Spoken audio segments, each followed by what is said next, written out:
ए सखी, उठ. काय झालंय तुला? का अशी सतत बसलेली असतेस?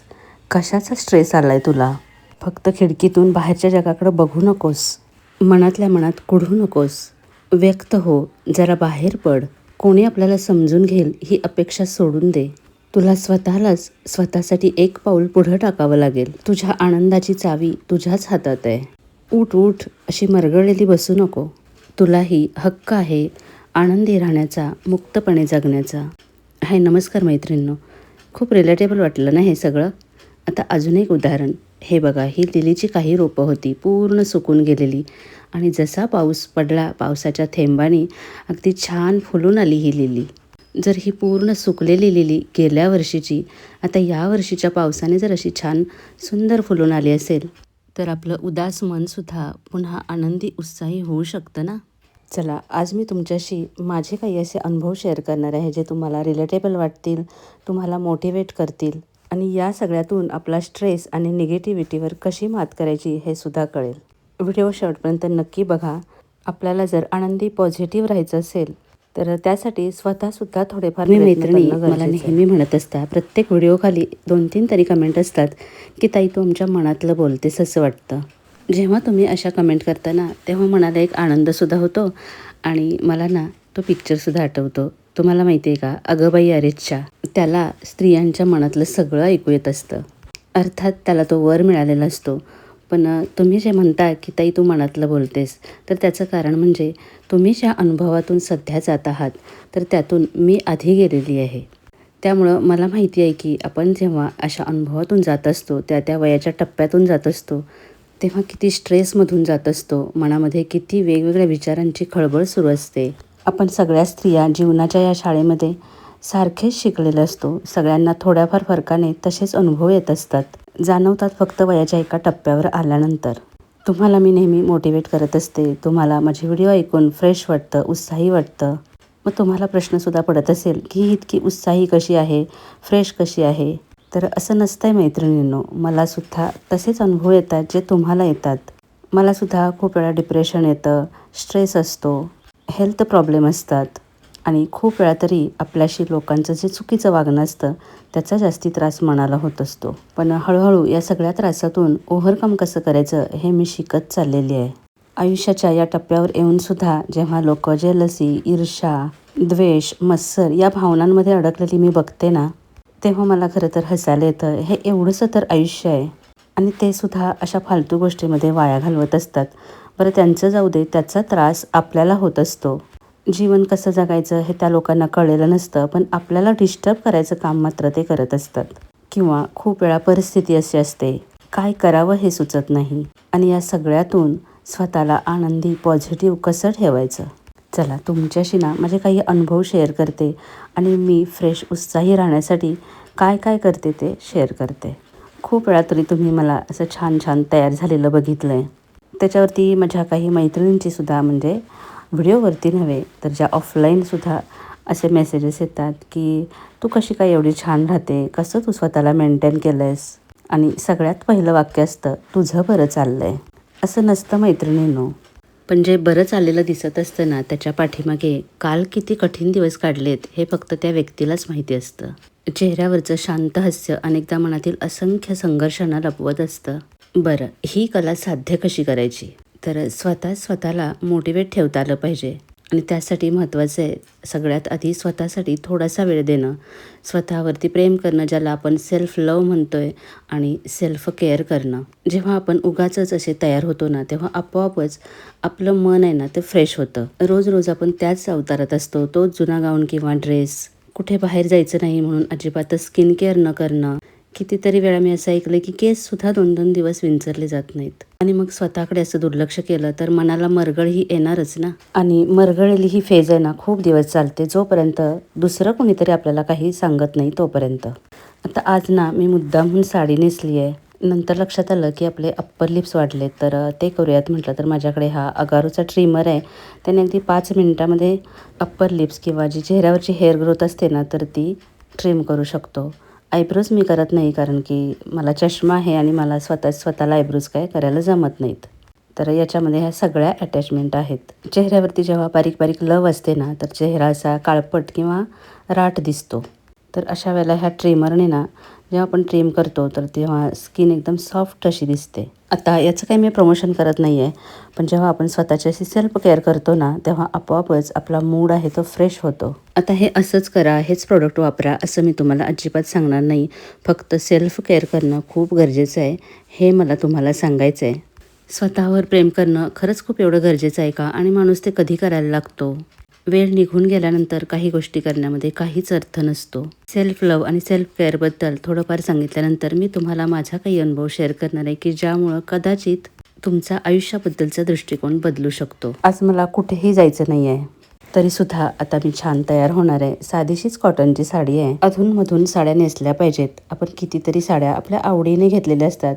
कितीतरी प्रेम असतं आपल्या साड्यांवरती आणि त्या साड्यासुद्धा आपल्या मालकिनीची वाट बघत असतात कपाटामध्ये. हो की नाही?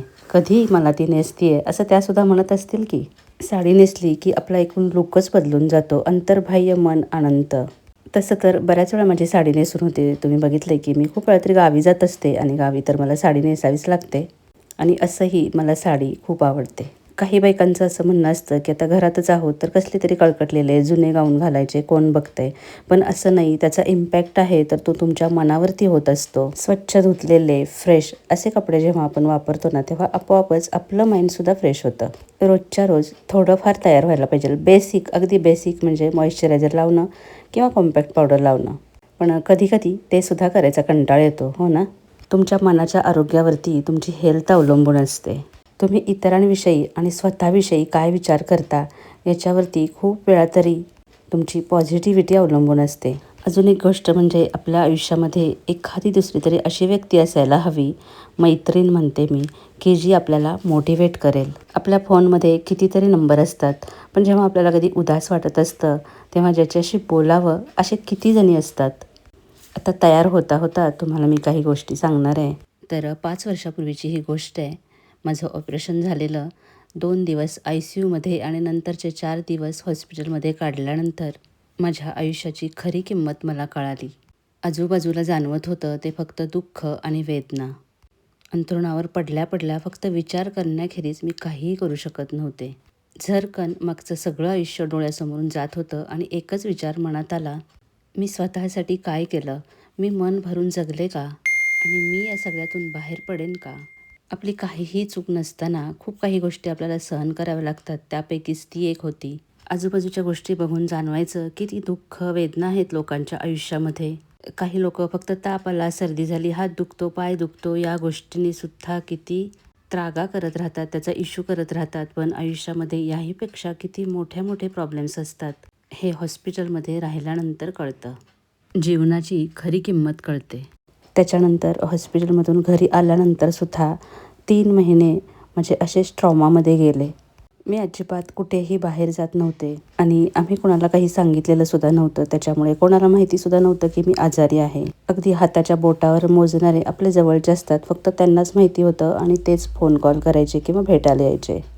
तर अशीच एक माझी मैत्रीण स्वाती, तिचा फोन आला, त्याच्यानंतर तिचा व्हिडिओ कॉल आला. तर ती लांब राहते माझ्यापासून, पण नेहमी फोन करायची. आज तिने व्हिडिओ कॉल केला. तिला असं समोर बघून मला रडायला आलं, तिलासुद्धा. पण लगेचच दुसऱ्या सेकंदाला ती बोलली, काही झालं नाही आहे तुला, उठ. आता बरी झाली आहेस तू, उठ आणि छानशी तयार हो. पहिली पार्लरला जाऊन ये, छानशा आयब्रोज कर. मला तू पुन्हा पहिल्यासारखीच वैशू दिसायला हवी आहेस. आणि असं बराच वेळ ती बोलत राहिली. आणि खरं सांगू का, आपल्याला सुद्धा खूप गोष्टी कळत असतात. पण कधीतरी गरज असते प्रेमाच्या 2 शब्दांची, आधाराची. त्याच्यानंतर हळूहळू मी त्या ट्रॉमामधून बाहेर आले. आता तुम्हाला प्रश्न पडेल की काय झालं होतं, तर कधीतरी मी तुम्हाला या गोष्टीबद्दल नक्की सांगेन. पण एक लक्षात घ्या मैत्रिणींनो, आज मी तुम्हाला जी दिसते आहे ना, ती अशी खूप साऱ्या हेल्थ प्रॉब्लेममधून, खूप साऱ्या ट्रॉमांमधून आणि संघर्षातून गेलेली आहे. आणि त्यामुळंच आयुष्याची खरी किंमत मला समजलेली आहे. खूप वेळेला ना मला असं सुद्धा म्हटलं जातं, मला तुझ्यासारखं लाईफ हवं आहे. पण मैत्रिणींनो, असं कधीच बोलायचं नसतं. कारण समोरच्याचं आयुष्य एखाद्या हिमनगासारखं असतं व वरती फक्त थोडासाच भाग दिसत असतो, बाकीच्या गोष्टी आपल्याला माहिती नसतात. त्यामुळं देवाने आपल्याला जे जसं आयुष्य दिलंय ना त्याच्याबद्दल कृतज्ञ राहायचं असतं. जेव्हा जेव्हा मी अशी छान तयार होते, रील बनवते आणि त्या अपलोड करते, तर अशा वेळेला मला खूप साऱ्या मैत्रिणींचे फोन येतात किंवा मेसेजेस येतात. कसं काय तुला हे जमतंय गं? तर त्या जमण्यामागे ही सगळी स्टोरी आहे. आयुष्याची खरी किंमत कळालेली आहे. प्रत्येक क्षण भरभरून जगायला हवा हे समजलंय. मी त्यांना तिथं काहीच उत्तर देत नाही. कदाचित आता जर त्या व्हिडिओ पाहत असतील तर त्यांना ते समजेल. आणि माझा एक उद्देश असतो की जशी मी आनंदी आहे तसा तो आनंदसुद्धा वाटला पाहिजे. माझ्या काही मैत्रिणी असतील की ज्यांना खरंच अशी आधाराची, मोटिवेशनची गरज असेल, तर आपण ते करायला हवं. आणि हे एक चांगलं काम माझ्या हातून घडतंय याचा मला जास्ती आनंद होतो. मी जे तुमच्याशी मोटिवेशनच्या व्हिडिओतून बोलत असते, तर ते फक्त पुस्तकी ज्ञान नाही, तर तो माझा स्वतःचा अनुभव असतो. आणि त्यामुळंच मला तुमच्याशी जास्ती कनेक्टेड होता येतं आणि म्हणूनच तुम्हाला जाणवतं की ताई तू आमच्या मनातलं बोलतेस. बरं चला, मी या गोष्टीबद्दल कधीच कुठेही बोललेली नाही आहे आणि होऊन गेलेल्या गोष्टींबद्दल चर्चा करायला मला आवडत पण नाही आणि तसं करायचं सुद्धा नसतं. नेहमी ज्या चांगल्या गोष्टी आयुष्यामध्ये आहेत तर त्याच्याबद्दलच बोलायचं. बरं, ही एक गोष्ट झाली. आता अजून एक गोष्ट की खूप वेळा आपला मूड लो असतो, म्हणजे आपल्याला लो फील होत असतं. तर याच्या पाठीमागे बऱ्याच गोष्टी असतात. मेनोपॉज आपला झालेला असतो, मूड स्विंग्स असतात आणि आपल्याला ना काहीतरी गोड खायची क्रेविंग होत असते. बरं, गोड काही खावं तर भीती वाटते की शुगर वाढेल की काय. तर अशा वेळेला मी तुम्हाला दाखवलं की हे अमूलचं डार्क चॉकलेट आहे, म्हणजे कुठलंही घेऊ शकता तुम्ही. तर डार्क चॉकलेट जे असतं ना, तर तो आपला मूड चांगला करण्याचं काम करतं. आपल्याला इन्स्टंट एनर्जी मिळते. तर त्यापासूनच एक पदार्थ बनवायचा माझा आता विचार आहे. म्हणजे या प्रकारचे पौष्टिक लाडू मी याआधीसुद्धा खूप वेळा बनवलेत. फक्त त्याच्यामध्ये हे डार्क चॉकलेट ॲड करायचं आहे आणि एक वेगळी रेसिपी आहे, जी खरं तर मी इन्स्टावर बघितली आणि अगदीच इन्स्टंट वाटली आणि पौष्टिकसुद्धा. म्हणून म्हटलं आज ती ट्राय करूया. आणि त्याच्या आधी ना मी कॉफी घेते आहे. मला चहापेक्षा कॉफी जास्ती आवडते आणि चहापेक्षा ना कॉफीने आपल्याला जास्ती एनर्जेटिक वाटतं असं मला वाटतं. माझ्याकडे वेगवेगळ्या प्रकारच्या कॉफी आहेत. ते बघा, व्हॅनिला कॉफी आहे, त्याच्यानंतर ही एक लुवाक कॉफी म्हणून आहे जी बालीवरून आणलेली आहे.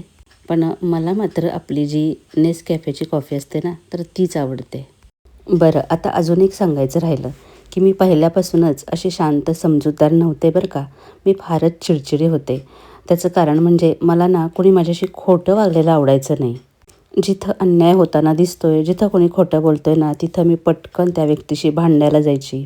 जे मनात आहे ते ताड बोलून रिकामी व्हायची. अजिबात मागचा पुढचा विचार करायची नाही. पण त्यामुळं व्हायचं काय माहिती आहे का, मला जाणवलं की त्याचा त्रास मलाच होतोय. मला मायग्रेनचा त्रास सुरू झाला. लोकांच्या खोटं वागण्यामुळे आपली चिडचिड होते, पण त्याचा त्रास त्या लोकांना नाही होत तर आपल्यालाच होतोय हे समजायला लागलं.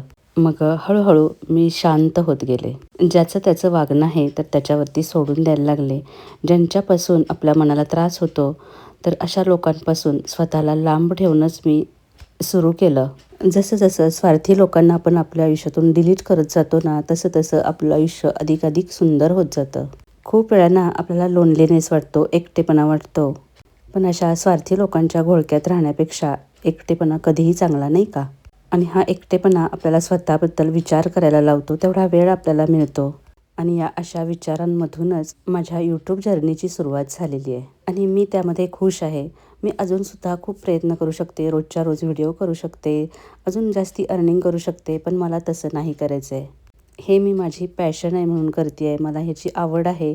माझी कुणाशीही ईर्ष्या नाही आहे. मला माझी मनशांती जास्ती प्रिय आहे. आयुष्याने कितीतरी कटू अनुभव दिलेत, पण तरीसुद्धा मी नेहमी कृतज्ञ असते देवाने मला जे काही आयुष्य दिलं आहे त्याच्याबद्दल. तुम्हीसुद्धा रोजच्या रोज एक जरी चांगला अनुभव आला ना, तरी तो रात्री झोपताना लिहून काढत जा. म्हणजे ना, ती तेवढीशी गोष्टसुद्धा आपल्याला मोटिवेट करते. आज ही एक चांगली गोष्ट माझ्या आयुष्यात झाली आहे, अजून चांगल्या गोष्टी घडणार आहेत. नेहमी पॉझिटिव्ह विचार करायचा. त्याच्यानंतर जेव्हा आपण सकाळी उठतो ना, तर उठल्यानंतर लगेचच कामाला सुरुवात नाही करायची. 1-2 मिनटं शांत बसायचं बेडवरच. देवाचं नामस्मरण करायचं, देवाचं नाव आठवायचं. मग तो सतत आपल्या पाठीशी आहे अशी भावना राहते आणि आपल्या सकाळची सुरुवात आहे ती छान होते. आताशा मी फार धार्मिक किंवा आध्यात्मिक झालेली आहे. देवपूजा आणि देवाकडे माझा जरा जास्तीचाच कल असतो. आता याचा अर्थ ही काही दाखवायची किंवा दिखाव्याची गोष्ट नाही आहे. तर ती एक अनुभूती आहे. जेव्हा आपण आपल्या घरामध्ये संध्याकाळची दिवाबत्ती करतो, देवाचं नामस्मरण करतो, मंत्रस्तोत्र जपतो ना, तेव्हा घरामध्ये एक छान अशी पॉझिटिव्ह एनर्जी तयार होते. निगेटिव्हिटी कुठल्या कुठे निघून जाते आणि हे सगळं करण्याने आपल्या मनालासुद्धा एक अपार अशी शांतता आणि आनंद मिळतो. अर्थात हा माझा अनुभव आहे. आणि संध्याकाळी रामरक्षा किंवा कुठलंही मंत्रस्तोत्र म्हणण्याने मनाची आणि घराची सुद्धा उदासीनता मरगळ निघून जाते. चला मैत्रिणींनो, आजचा व्हिडिओ कसा वाटला हे नक्की कमेंट करून सांगा. जाता जाता नेहमीप्रमाणे लाईक करायला विसरू नका. अजून आपल्या मैत्रिणींशी शेअर करा आणि व्हिडिओला हाईप करा, म्हणजे जास्तीत जास्त तो शेअर होईल. आणि अजून तुम्ही सबस्क्राईब केलं नसेल कोणी तर प्लीज करा. पुन्हा भेटूया. तोपर्यंत